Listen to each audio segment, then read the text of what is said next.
won't, or love me if you can. If the truth is what you want, then you found your man.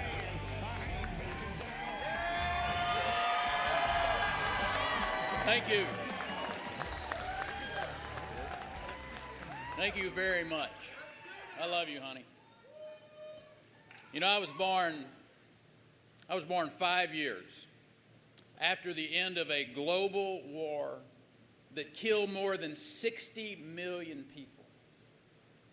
I'm the son of a veteran of that war who flew 35 missions over war-torn Europe as a tail gunner on a B-17.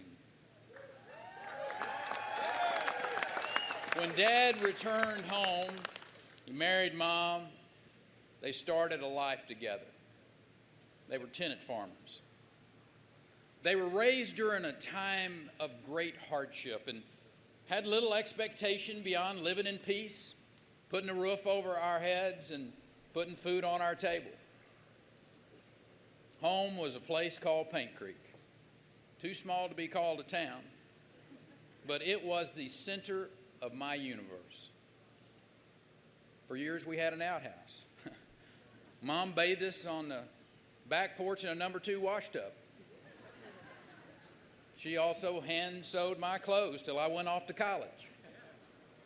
I attended Paint Creek Rural School, grades 1 through 12, played 6-man football, was a member of the Boy Scout Troop 48, became an Eagle Scout.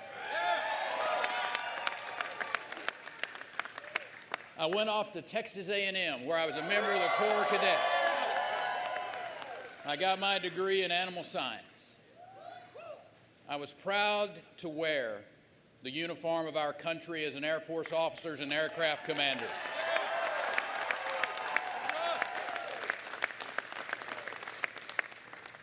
After serving, I returned home. I returned home to those rolling plains and that big old sky of West Texas, and I returned to farming. You know, there is no person on earth more optimistic than a dry land cotton farmer. We always know that a good rain is just around the corner, no matter how long you've been waiting. The values learned on my family's cotton farm are timeless. The dignity of work, the integrity of your word, responsibility to community, the unbreakable bonds of family, and duty to country. These are enduring values, not the product of some idyllic past, but a touchstone of American life in our small towns, in our largest cities, in our booming suburbs. I've seen American life.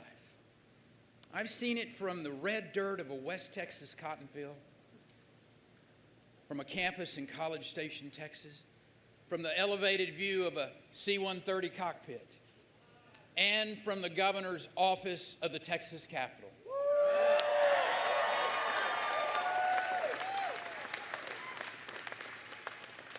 See, I had the great privilege to serve a rural community in the Texas legislature, and I led the world's 12th largest economy.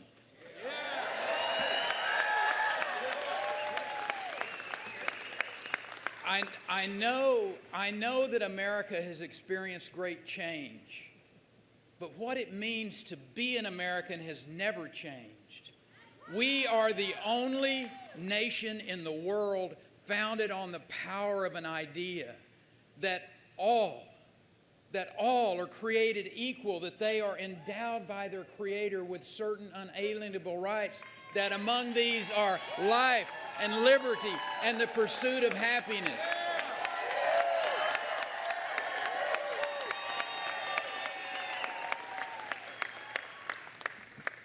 Our rights come from God, not from government.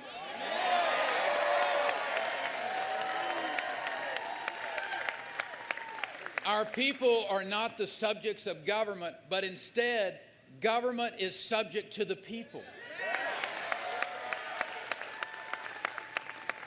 It has always been the case that there's been this social compact between one generation of Americans and the next to pass along an inheritance of a stronger country full of greater promise and possibility.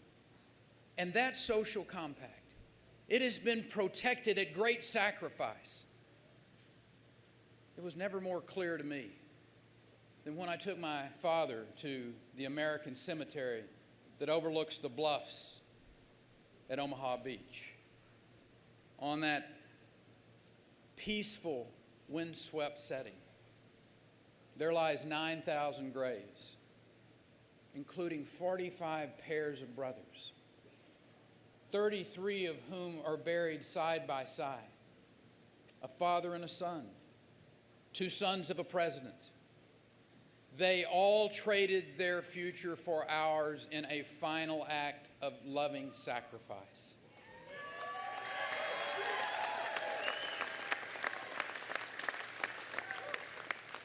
In that American cemetery, it is no accident that each headstone faces west. West over the Atlantic, towards the nation they defended, the nation they loved, the nation they would never come home to. It struck me as I stood in the midst of those heroes that they look upon us in silent judgment, and that we must ask ourselves, are we worthy of their sacrifice?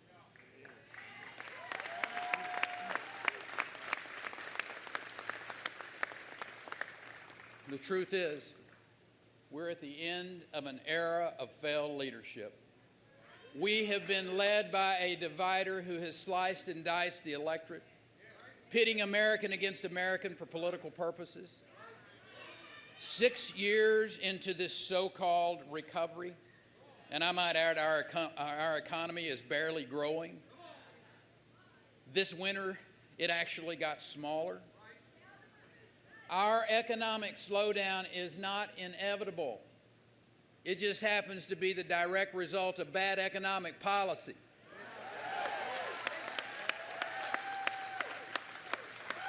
The president's tax and regulatory policies have slammed the door shut of opportunity for the average American who's trying to climb the economic ladder, resigning the middle class to stagnant wages, to personal debt, to deferred dreams.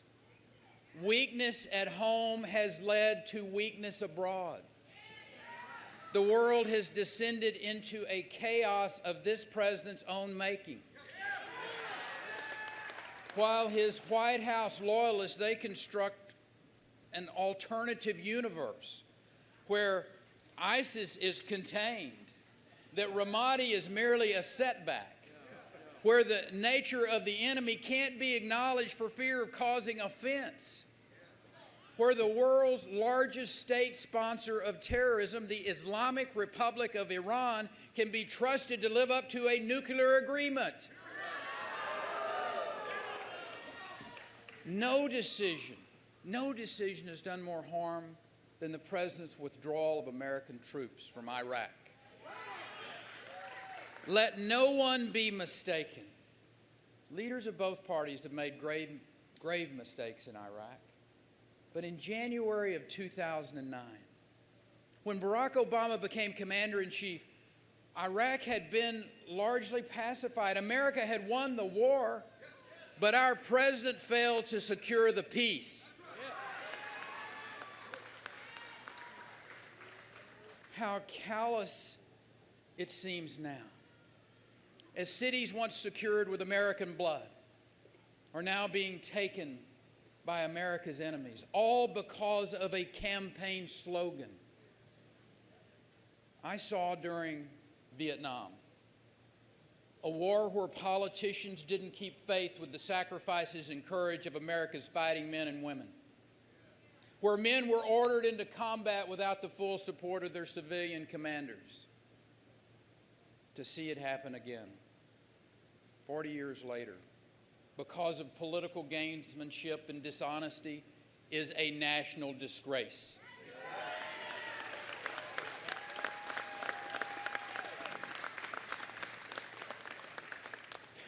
But, my friends, We are a resilient country. You think about who we are. We've been through a civil war. We've been through 2 world wars. We've been through a Great Depression. We even made it through Jimmy Carter. We will make it through the Obama years. We will do this.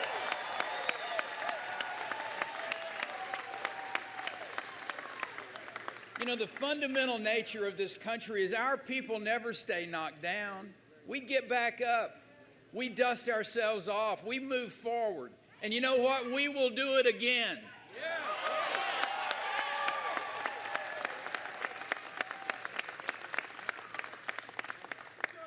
I want to share some important truths with my fellow Americans today, starting with this truth.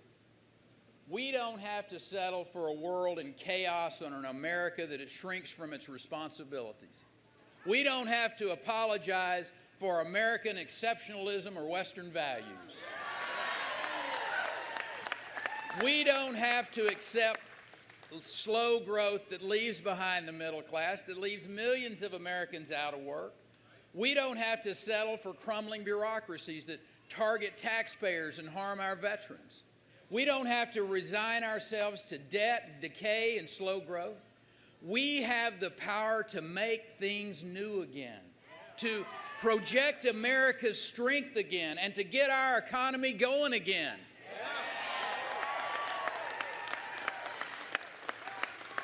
And that is exactly why today I am running for the presidency of the United States of America.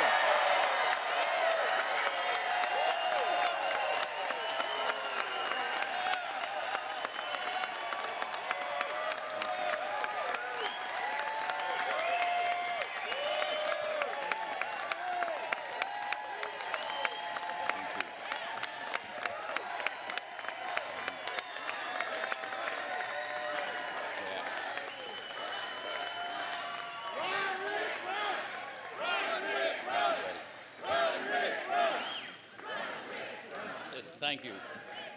It's time. It's time. It's time to create real jobs, to raise wages, to create opportunity for all, to give every citizen a stake in this country, to restore hope, real hope to forgotten Americans. You know, there are millions of middle-class families who have just given up hope of getting ahead. Millions of workers out there who have given up hope of finding a job. And yeah, it's time for a reset. Time to reset the relationship between government and citizen.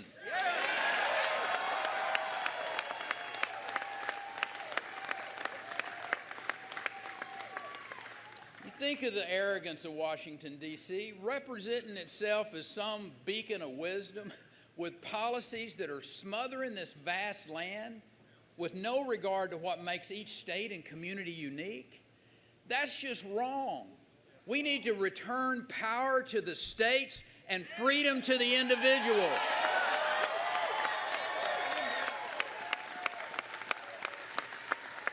Today, our citizens and entrepreneurs are burdened by overregulation and this unspeakable debt. And debt's not just this physical nightmare, it's a moral failure. Now, I want to speak to the millennials just a moment. This massive debt, it's passed on from our generation to yours. This is breaking of a social compact, and you deserve better. And I'm going to offer a responsible plan to fix the entitlement system and to stop this theft from your generation.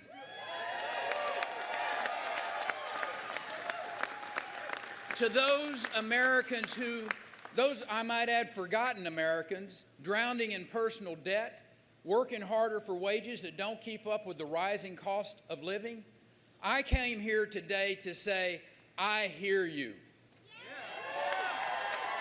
I know you face rising health care costs, rising child care costs, skyrocketing tuition costs, mounting student loan debt. I hear you, and I'm going to do something about it.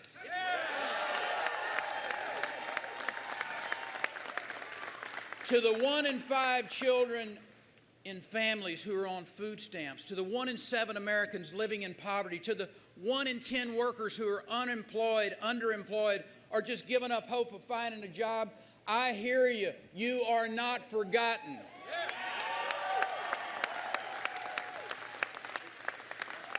I'm running to be your president.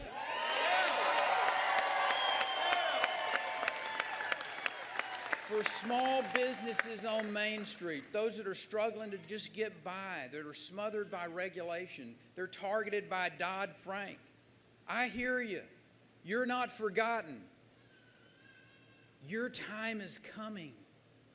The American people, they see this rigged game where the insiders get rich, the middle class pays the tab. There's something wrong when the Dow is near record highs and businesses on Main Street can't even get a loan. Since when did capitalism involve the elimination of risk for the biggest banks while regulations strangle our community banks?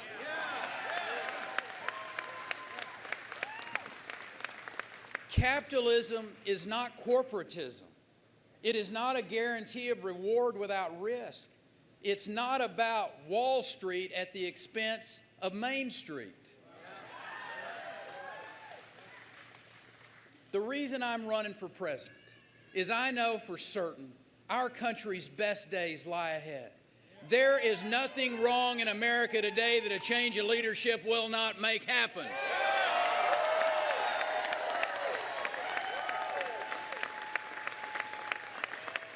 We're just a few good decisions away from unleashing economic growth and reviving the American dream.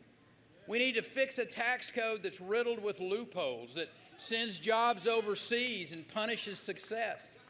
We've got the highest corporate tax rate in the Western world. It's time to reduce it. Bring home jobs, lift wages for those working families. You realize by the time this administration has finished with its experiment in big government, they will have added almost 600,000 pages of new regulations to the National Register, the Federal Register. On my first day in office, I will issue an immediate freeze on pending regulations from the Obama administration.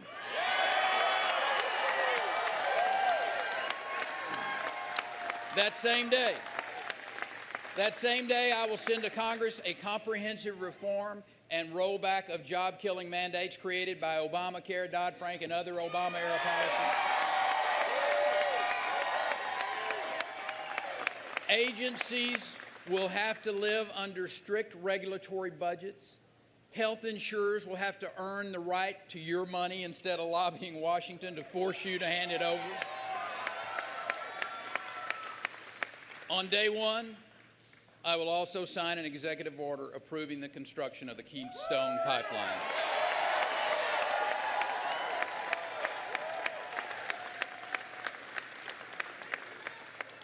Energy is vital to our economy, and I might add to our national security.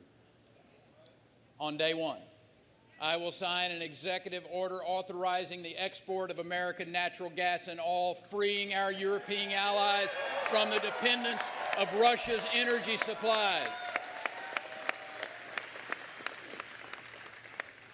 Vladimir Putin uses energy to hold our allies hostage. So here's our message. If energy is going to be used as a weapon, America will have the largest arsenal.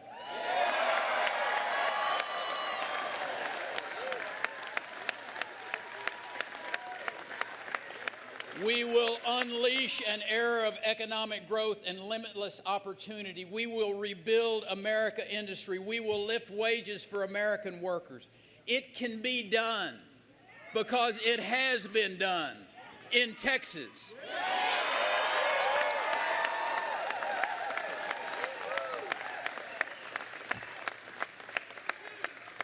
During my 14 years as governor, Texas companies created almost 1/3 of all new American jobs. In the last 7 years of my tenure, Texas created 1.5 million new jobs. As a matter of fact, without Texas, America would have lost 400,000 jobs. We were the engine of growth because we had a simple formula. You control taxes and spending, you implement smart regulations, you invest in an educated workforce, and you stop frivolous lawsuits. Texas now has the second highest high school graduation rate in the country. And it has the highest graduation rate for African American and Hispanic students. We led the nation in exports, including high-tech exports. We passed historic tax relief, and I'm proud to have signed balanced budgets for 14 years.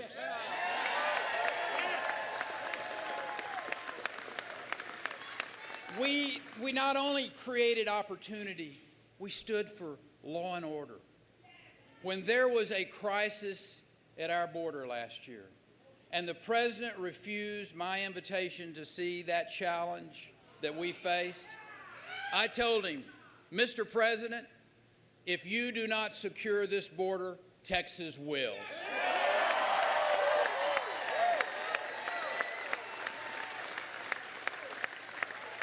And because of that threat that was posed by those drug cartels and those transnational gangs, I deployed the Texas National Guard.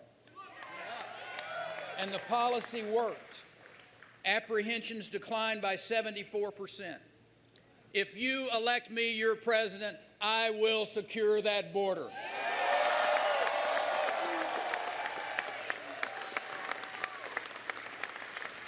Homeland security begins with border security. The most basic compact between a president and the people is to keep the country safe. The great lesson of history is that strength and resolve bring peace and order, and weakness and vacillation invite chaos and conflict. My very first act as president will be to rescind any agreement with Iran that legitimizes their quest to get a nuclear weapon.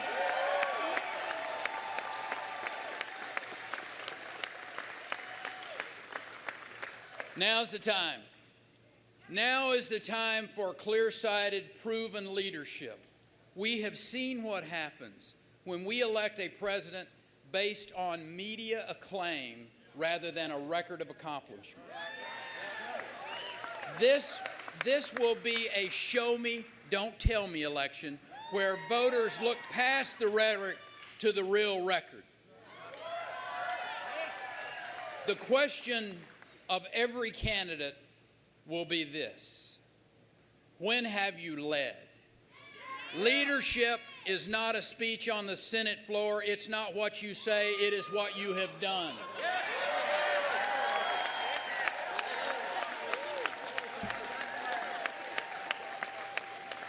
And we will not find the kind of leadership needed to revitalize the country by looking to the political class in Washington. I've been tested. I've led the most successful state in America. I have dealt with crises after crises, from the disintegration of the space shuttle to Hurricanes Katrina, Rita, Ike, to the crisis at the border and the first diagnosis of Ebola in America. I have brought together first responders, charities, and people of faith to house and heal vulnerable citizens dealing with tragedy. The spirit of compassion demonstrated by Texans is alive all across America today.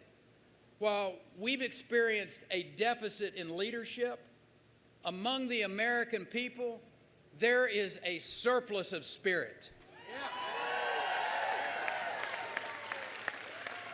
And among our great people, there is a spirit of selflessness, that we live to make the world better for our children and not just ourselves. It was said that when King George III asked what General Washington would do upon winning the war, he was told that he would return to his farm and relinquish power. And to that, the monarch replied, if he does that, he will be the greatest man of his age. George Washington lived in the service of a cause greater than self.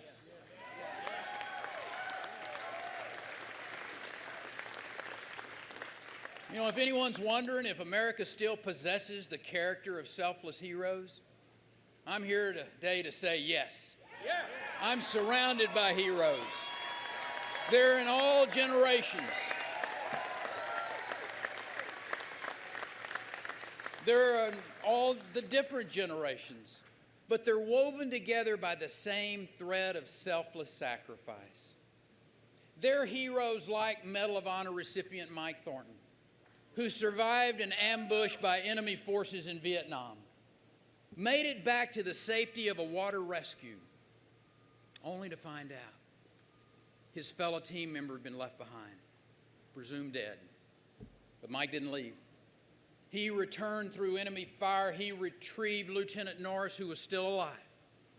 And then he swam for 2 hours, keeping his wounded teammate afloat until they were rescued.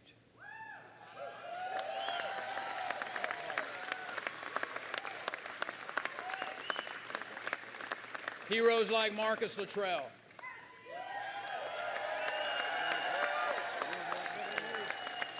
he survived a savage attack on a side of a mountain in Afghanistan, losing his 3 teammates. And I might add 16 fellow warriors were shot down trying to rescue him. He is not just the lone survivor to Anita and me. He is a second son.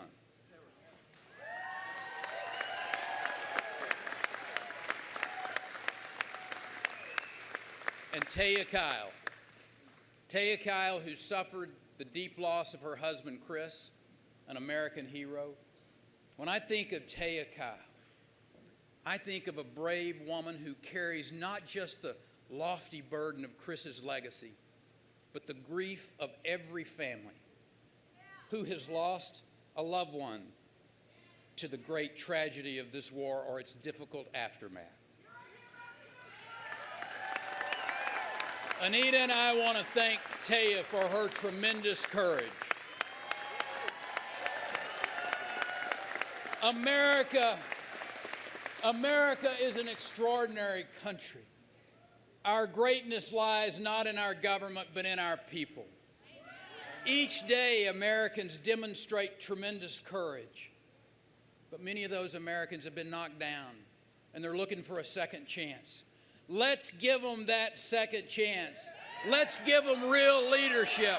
Let's give them a future greater than the greatest days of our past. Let's give them a president who leads us in the direction of our highest dreams, our best dreams, our highest hopes, and our greatest promise. Thank you, and God bless you.